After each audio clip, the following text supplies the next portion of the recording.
السلام علیکم ورحمۃ اللہ وبرکاتہ۔ سیدنا عثمان غنی رضی اللہ عنہ پیش خدمت ہے۔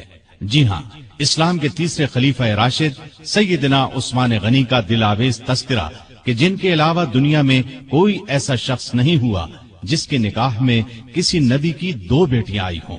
اعلان نبوت سے پہلے نبی کریم صلی اللہ علیہ وسلم نے اپنی بیٹی رقیہ کو ان کے نکاح میں دیا۔ بدر کے روز وہ فوت ہو گئیں تو اپنی دوسری بیٹی ام کلثوم کو ان کے نکاح میں دے دیا۔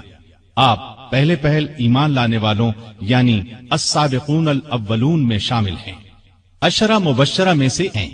ان کی مظلومانہ شہادت تاریخ اسلام کی پیشانی پر ایک داغ ہے جسے قیامت تک مٹایا نہ جا سکے گا۔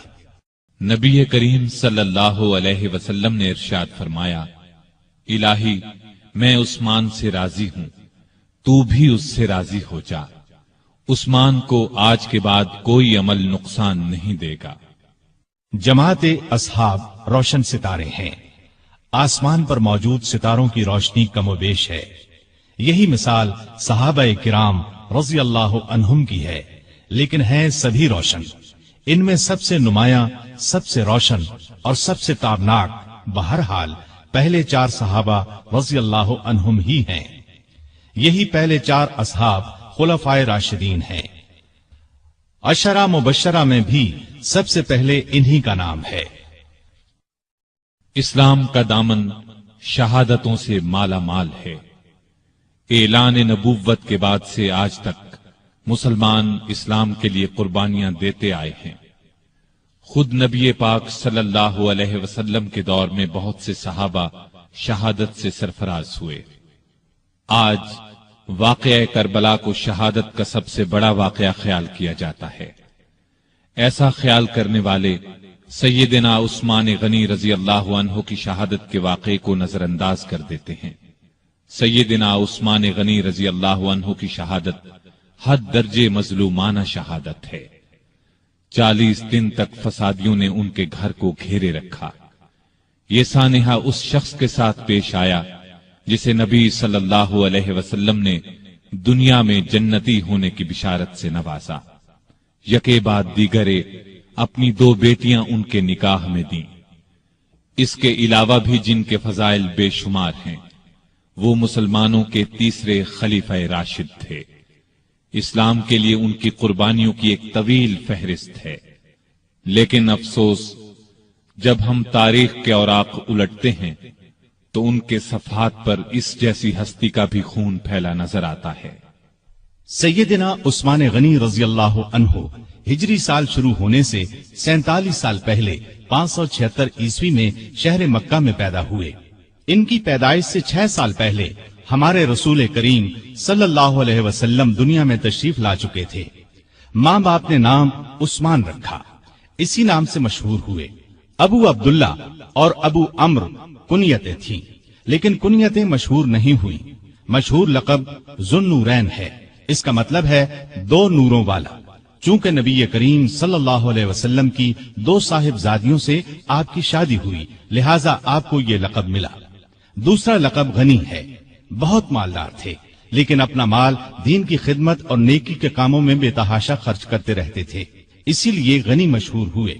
5ویں پشت میں ان کا سلسلہ نسب رسول کریم صلی اللہ علیہ وسلم سے جا ملتا ہے۔ آپ کا تعلق قریش سے تھا اور قریش کے قبائل میں آپ بنو امیہ سے تھے۔ آپ کے پردادا کا نام امیہ تھا۔ نبی کریم صلی اللہ علیہ وسلم کے پردادا کا نام ہاشم تھا۔ امیہ ہاشم کے بھتیجے اور اپنے خاندان کے رئیس تھے، اس لیے یہ خاندان بنو امیہ کے نام سے مشہور ہوا۔ اس خاندان سے تعلق رکھنے والوں کو اموی کہا جاتا ہے۔ قریش کا قومی جھنڈا بنو امیہ کے پاس تھا۔ اسی طرح بنو ہاشم کے ذمے کعبے کی نگرانی کا کام تھا۔ گویا دونوں خاندان مرتبے والے تھے۔ عثمان غنی کے والد عفان نے اسلام کا زمانہ نہیں پایا۔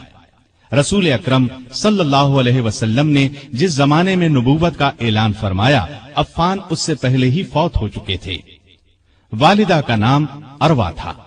بی بی اروا کی والدہ کا نام ام حکیم بیضا تھا۔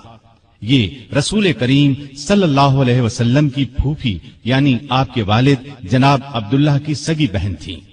اس طرح بی بی اروا آپ کی پھوپھی زاد بہن تھیں اور عثمان آپ کے بھانجے تھے۔ آپ کے بچپن کے حالات تاریخ کی کتب میں بہت کم ملتے ہیں۔ اتنا ذکر ضرور ملتا ہے کہ گھر والوں نے عثمان رضی اللہ عنہ کو لکھنا پڑھنا سکھایا، اچھے آدمیوں کی طرح رہنے کی تربیت دی۔ بڑے ہوئے تو غلے کی تجارت شروع کر دی۔ بہت ایماندار تاجر تھے، کاروبار خوب چمکا، بہت دولت مند ہو گئے، لیکن انہوں نے اپنی دولت کو فضول کاموں میں خرچ نہ کیا، نیکی کے کاموں میں خرچ کرنے لگے۔ اس زمانے میں شراب پینے کا رواج تھا، بہت کم لوگ اس بری عادت سے بچے ہوئے تھے، لیکن عثمان نے کبھی شراب کو ہاتھ تک نہ لگایا۔ یہی وجہ تھی کہ قریش کے لوگ ان کی بہت عزت کرتے تھے۔ عثمان غنی رضی اللہ عنہ 34 سال کے تھے کہ رسول پاک صلی اللہ علیہ وسلم نے اپنے نبی ہونے کا اعلان فرمایا۔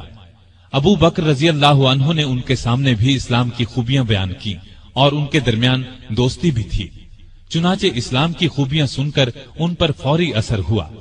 نبی صلی اللہ علیہ وسلم کی خدمت میں حاضر ہونے اور اسلام قبول کرنے پر آمادہ ہو گئے۔ ایسے میں آپ صلی اللہ علیہ وسلم خود وہاں تشریف لے آئے اور آتے ہی فرمایا، اے عثمان، اللہ کی جنت قبول کر، مجھے اللہ نے تیری اور تمام خلقت کی ہدایت کے لیے بھیجا ہے۔ یہ سنتے ہی سیدنا عثمان غنی نے فوراً کلمہ پڑھ لیا، اپنا ہاتھ رسول اللہ صلی اللہ علیہ وسلم کے ہاتھ میں دے دیا۔ یہ نبوت کا پہلا سال تھا۔ اس وقت تک صرف گنتی کے چند نیک لوگوں ہی نے اسلام قبول کیا تھا۔ ان نیک لوگوں میں عثمان غنی رضی اللہ عنہ کی خالہ سودا رضی اللہ عنہا بھی تھیں۔ عثمان اسلام لانے سے پہلے ایک دن ان کے ہاں گئے تو انہوں نے کہا، بھانجے، بے شک محمد صلی اللہ علیہ وسلم اللہ کے سچے رسول ہیں، ان پر قرآن نازل ہوا ہے اور وہ اللہ کی طرف بلاتے ہیں، ان کا دین قبول کرنے میں ہی بہتری ہے۔ خالہ کی باتوں کا بھی عثمان پر بہت اثر ہوا۔ اس کے بعد ابو بکر سے ان کی ملاقات ہوئی تو انہوں نے خالہ کی باتوں کا ذکر کیا۔ اس پر سیدنا ابو بکر صدیق رضی اللہ عنہ نے فوراً فرمایا، اللہ کی قسم، جو کچھ تمہاری خالہ نے کہا ہے وہ بالکل سچ ہے۔ پھر انہوں نے خود بھی اسلام کی خوبیوں کا ذکر کیا۔ عثمان غنی رضی اللہ عنہ کا دل بالکل موم ہو گیا۔ پھر جو ہی نبی صلی اللہ علیہ وسلم وہاں تشریف لائے، عثمان غنی رضی اللہ عنہ نے کلمہ پڑھ لیا۔ جناب ذوالنورین میں اس قدر خوبیاں تھیں کہ ان کے اسلام قبول کرنے کے کچھ ہی عرصے بعد رسول کریم صلی اللہ علیہ وسلم نے اپنی منجلی بیٹی رقیہ رضی اللہ عنہا کی شادی ان سے کر دی۔ اس طرح عثمان رضی اللہ عنہ رسول کریم صلی اللہ علیہ وسلم کے داماد بنے۔ نبوت کے اعلان کو جب 4 سال گزر گئے تو نبی صلی اللہ علیہ وسلم نے لوگوں کو اعلانیہ اسلام کی طرف بلانا شروع کیا۔ اس پر مکے کے مشرک آپ صلی اللہ علیہ وسلم کے اور مسلمانوں کے دشمن ہو گئے، مسلمانوں پر ظلم کے پہاڑ توڑنے لگے۔ عثمان غنی کے کافر چچا حکم بن ابی العاص کو ان کے اسلام لانے کے بارے میں معلوم ہوا تو آگ بگولا ہو گیا۔ عثمان غنی کو رسیوں سے جکڑ کر مارنے پیٹنے لگا اور ان سے کہتا کہ یہ نیا مذہب چھوڑ دو۔ سیدنا عثمان غنی رضی اللہ عنہ یہ مار پیٹ صبر اور حوصلے سے برداشت کرتے رہے، جواب میں یہی فرماتے، جو چاہو کر لو، اسلام کو تو اب نہیں چھوڑوں گا۔ آخر حکم تھک گیا، انہیں ان کے حال پر چھوڑ دیا۔ دوسرے کافر بھی آپ کو ستاتے رہے۔ جب کافروں کا ظلم حد سے بڑھا تو نبوت کے 5ویں سال نبی صلی اللہ علیہ وسلم نے مسلمانوں سے فرمایا، تم لوگ یہاں سے نکل کر حبشہ چلے جاؤ، وہاں کا بادشاہ اچھا آدمی ہے، کسی پر ظلم نہیں ہونے دیتا، جب تک اللہ تعالی تمہاری اس مصیبت کو دور نہیں کر دیتا اس وقت تک تم لوگ وہیں ٹھہرو۔ چنانچہ صحابہ کرام رضوان اللہ تعالی علیہم اجمعین کے پہلے گروہ نے حبشہ کی جانب ہجرت کی۔ اس گروہ میں 12 مرد اور 4 عورتیں تھیں۔ سیدنا عثمان غنی رضی اللہ عنہ ان کے امیر تھے اور ان کے ہمراہ ان کی زوجہ محترمہ رسول اللہ صلی اللہ علیہ وسلم کی صاحبزادی رقیہ رضی اللہ عنہا بھی تھیں۔ حبشہ عرب کے جنوب مغرب کی طرف سمندر پار افریقہ کے بر اعظم میں واقع ہے۔ سمندر کا نام بحیرہ قلزم ہے۔ آج کل یہ ملک ایتھوپیا کہلاتا ہے۔ اس زمانے میں حبشہ کے بادشاہ کو نجاشی کہا جاتا تھا۔ اس وقت جو بادشاہ حبشہ پر حکومت کرتا تھا وہ مذہب کے اعتبار سے عیسائی تھا، لیکن بہت نیک دل تھا اور انصاف پسند تھا۔ دوسرے مذہب کے لوگوں پر خود ظلم کرتا، نہ کسی اور کو ان پر ظلم کرنے دیتا تھا۔ سیدنا عثمان غنی رضی اللہ عنہ کی ہجرت کے بارے میں نبی صلی اللہ علیہ وسلم نے یہ الفاظ ارشاد فرمائے: ابراہیم اور لوط علیہ السلام کے بعد عثمان غنی رضی اللہ عنہ پہلے شخص ہیں جنہوں نے اپنے گھر والوں کے ساتھ ہجرت کی۔ ہجرت کے معانی ہیں جدائی یا اپنا وطن اور گھر بار چھوڑ کر کسی دوسرے ملک یا شہر میں جا بسنا۔ اسلام میں ہجرت کا مطلب ہے اپنا وطن اور گھر بار چھوڑ کر کسی دوسرے ملک یا شہر میں اس لیے جانا کہ اپنے دین کو بچایا جا سکے اور کسی ڈر یا رکاوٹ کے بغیر اللہ کی بندگی کی جا سکے۔ دین کی خاطر اپنا پیارا وطن اور گھر بار چھوڑنا بہت بڑی قربانی ہے، اس کا بہت زیادہ ثواب ہے۔ ان مسلمانوں کو ابھی حبشہ گئے 3 ماہ ہی گزرے تھے کہ ان تک یہ خبر پہنچی کہ مکے کے سبھی کافر مسلمان ہو گئے ہیں۔ یہ خبر سن کر انہیں بہت خوشی ہوئی۔ سب مکے کی طرف واپس پلٹے۔ عثمان غنی اور ان کی زوجہ محترمہ رقیہ بھی ساتھ تھیں۔ مکے کے پاس پہنچنے پر انہیں معلوم ہوا کہ وہ خبر غلط تھی۔ اب انہوں نے واپس حبشہ جانا مناسب نہ سمجھا۔ مکے کے سرداروں میں سے کسی نہ کسی کی پناہ حاصل کر کے مکے میں داخل ہو گئے۔ مکے میں وہی حال تھا، مسلمانوں پر خوب ظلم و ستم کے پہاڑ توڑے جا رہے تھے۔ جب ان کی سختیاں حد سے بڑھ گئیں تو اگلے سال رسول کریم صلی اللہ علیہ وسلم نے پھر ہدایت فرمائی کہ مسلمان حبشہ کی طرف ہجرت کر جائیں۔ اس مرتبہ 102 مسلمان مرد اور عورتیں حبشہ کی طرف روانہ ہوئے۔ ان میں سیدنا عثمان غنی اور سیدہ رقیہ بھی تھے۔ یہ ان کی حبشہ کی طرف دوسری ہجرت تھی۔ حبشہ پہنچ کر یہ لوگ امن اور چین کی زندگی بسر کرنے لگے۔